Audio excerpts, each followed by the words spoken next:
Example 9। तो example 9 हमारे पास है, तो उसे पढ़ लेते हैं और इसी एग्जाम्पल से हम मैक्सिमम सारी चीज़ें सीख लेंगे कि हम कैसे ओजिफ्स ड्रॉ करते हैं। फिर चाहे हमें वो जो डाटा गिवन हो वो मोर देन का हो या लेस देन का हो, और हम एक बिल्कुल शॉर्ट ट्रिक सीखेंगे कि कैसे हम सिर्फ एक ओजिफ ड्रॉ करके, यानी कि दो ओजिफ्स को इंटरसेक्ट ना करवा के सिर्फ एक ओजिफ ड्रॉ करके कैसे हम मीडियन कैलकुलेट कर सकते हैं। इसकी भी हम एक शॉर्ट ट्रिक देखेंगे कि कैसे सिर्फ सिंगल ओजिफ से मीडियन कैलकुलेट किया जा सकता है। तो स्टार्ट करते हैं। सबसे पहले इस एग्जाम्पल को पढ़ लेते हैं कि एग्जाम्पल क्या है हमारे पास। So the example is the annual profit earned by 30 shops of a shopping complex in a locality give rise to the following distribution. यहाँ पर एक लोकेलिटी में 30 शॉप्स हैं, एक शॉपिंग कॉम्प्लेक्स में। वो जितना प्रॉफिट अर्न करते हैं एनुअली, उसका यहाँ पर एक डाटा गिवन है। उस डाटा का यूज़ करके हमें मीडियन कैलकुलेट करना है। इसमें क्वेश्चन में साफ साफ लिखा है ड्रॉ बोथ ओजिफ्स and hence obtain the median profit. इसके बाद हमें मीडियन प्रॉफिट कैलकुलेट करना है। सबसे पहले लेकिन हमें ओजिफ्स ड्रॉ करने होंगे और दोनों ओजिफ्स ड्रॉ करने होंगे। तो स्टार्ट करते हैं। सबसे पहले जो हमें गिवन है डाटा, उसके अकॉर्डिंग उसे हम क्लास इंटरवल्स में डिवाइड करेंगे। ये हमारा पहला काम है। तो इसी से स्टार्ट करते हैं।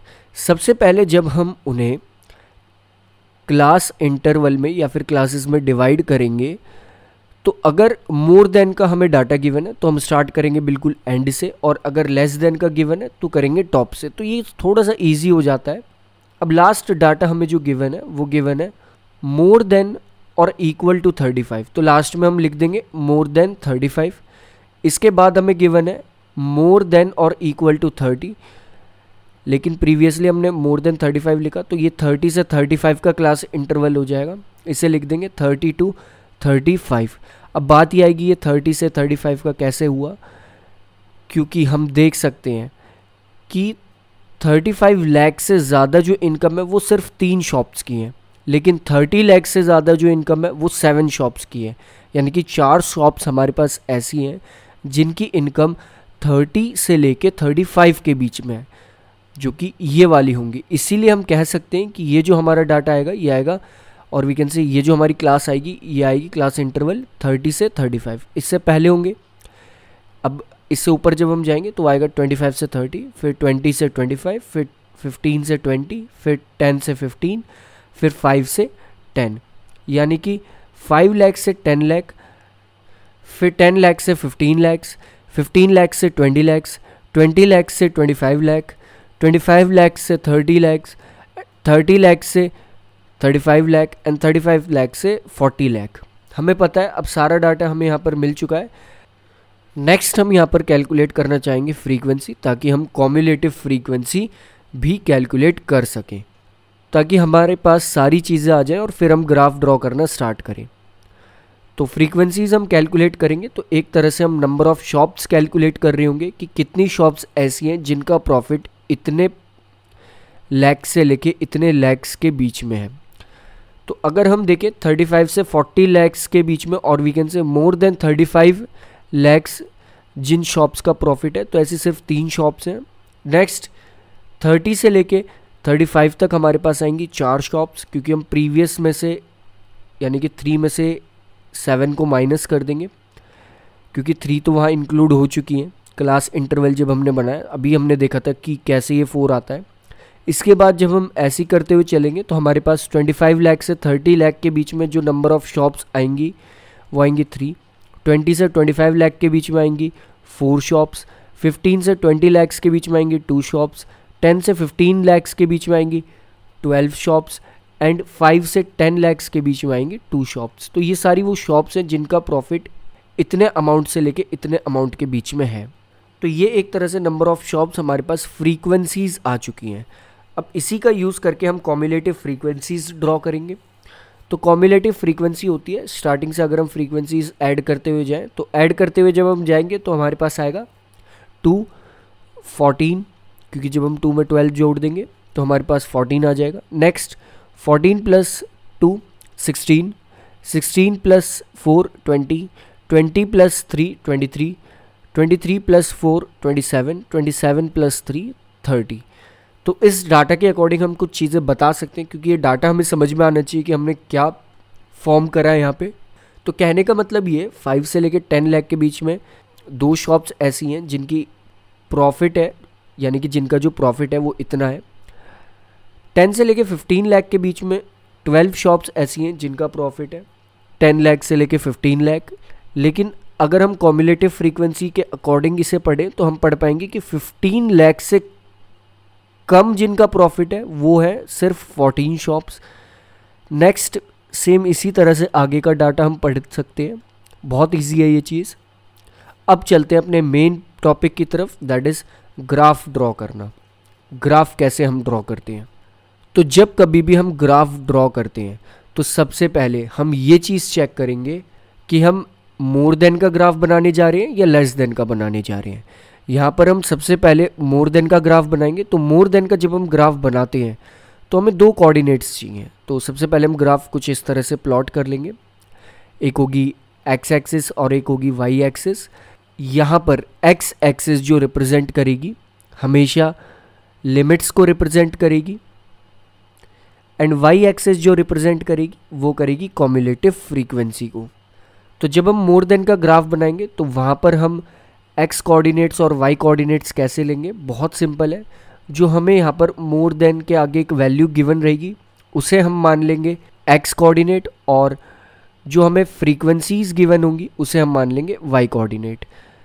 तो फर्स्ट कोऑर्डिनेट का वो पॉइंट हो जाएगा 5,30, नेक्स्ट कोऑर्डिनेट का वो पॉइंट हो जाएगा 10,28, थर्ड कोऑर्डिनेट का वो पॉइंट हो जाएगा 15,16, नेक्स्ट 20,14, नेक्स्ट 25,10, नेक्स्ट 30,7, इसके बाद 35,3।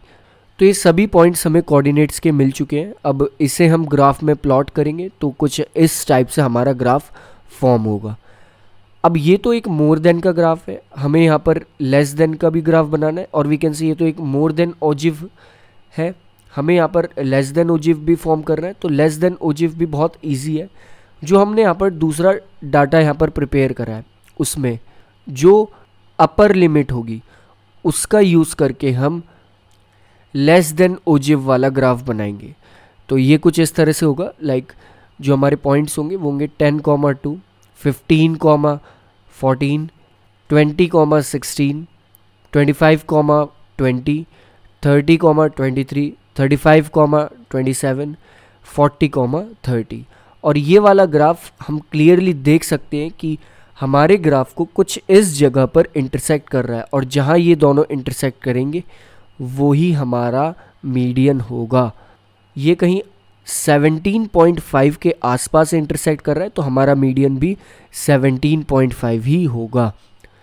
तो बहुत इजी है इस तरह से मीडियन कैलकुलेट करना। लेकिन अगर हम एक और चीज़ यहाँ पर देखें, अगर हम सिर्फ एक ओजिव का यूज़ करके मीडियन कैलकुलेट करें तो वो भी हम बहुत इजीली कैलकुलेट कर सकते हैं। सिंपली हमें क्या करना है, अगर हम सिंगल ग्राफ यहाँ पर देखें तो ये हमारा सिंगल ग्राफ है मोर देन ओजिव वाला। इसमें अगर हम फ्रीक्वेंसी को, दैट इज़ जो हमारी टोटल फ्रीक्वेंसी आ जाती है लास्ट में, उसे 2 से डिवाइड कर दें तो आएगा हमारा 15, that is 30 divided by 2 which will be equal to 15। अब इस 15 को मान ले वाई एक्सिस पे। ये एक शॉर्ट ट्रिक है ओजिव्स का यूज़ करके, सिंगल ओजिव्स का यूज़ करके मीडियन कैलकुलेट करने की। अब जो 15 आ गया हम उसे पॉइंट कर देंगे वाई एक्सिस पे और एक स्ट्रेट लाइन यहाँ से ड्रॉ करेंगे, और स्ट्रेट लाइन जिस जगह पे इंटरसेक्ट करेगी हम ये देखेंगे कि एक्स एक्सिस से कितना दूर इसने इंटरसेक्ट करा। तो जो ये वैल्यू आएगी 15, इसका दूसरा कोऑर्डिनेट जो आएगा वो ही होगा हमारा मीडियन, जो कि यहाँ पर आएगा 17.5। ये इंपॉर्टेंट चीज़ है यहाँ पर कि हम सिंगल ओजिव का यूज़ करके भी, यानी कि एक ही ग्राफ का यूज़ करके भी मीडियन कैलकुलेट कर सकते हैं। मीडियन कैसे कैलकुलेट करेंगे? हम सिंपली यहाँ पर जो फ्रीक्वेंसी टोटल हमारे पास होगी उससे 2 से डिवाइड करेंगे। 2 से डिवाइड करने के बाद उसे वाई एक्सिस पे प्लॉट करके एक स्ट्रेट लाइन खींचेंगे। स्ट्रेट लाइन यहाँ पर जब हम ड्रॉ कर देंगे तो वो कहीं ना कहीं हमारे ग्राफ को इंटरसेक्ट कर रही होगी, जहाँ इंटरसेक्ट करेगी वो ही उसका मीडियन होगा। तो ये था ग्राफिकल मेथड का, कैसे यूज़ करके आप मीडियन कैलकुलेट कर सकते हैं। और यहाँ पर हमने मीडियन कैलकुलेट करने के लिए किसे यूज़ करा है, कॉम्युलेटिव फ्रीक्वेंसी को। कॉम्युलेटिव फ्रीक्वेंसी के अकॉर्डिंग हमने दो चीज़ें बनाई, दो कर्व्स बनाए कॉम्युलेटिव फ्रीक्वेंसी के, या हम कहें दो ग्राफ की वो लाइंस ड्रॉ करी हैं, जिसे हम लेस देन ओजिफ भी कहते हैं और मोर देन ओजिफ भी कहते हैं। और उन्हीं का यूज़ करके हम सिर्फ और सिर्फ एक ओजिव का भी यूज़ करके हम मीडियन कैलकुलेट कर सकते हैं। ये चीज़ हमने यहाँ पर सीखी।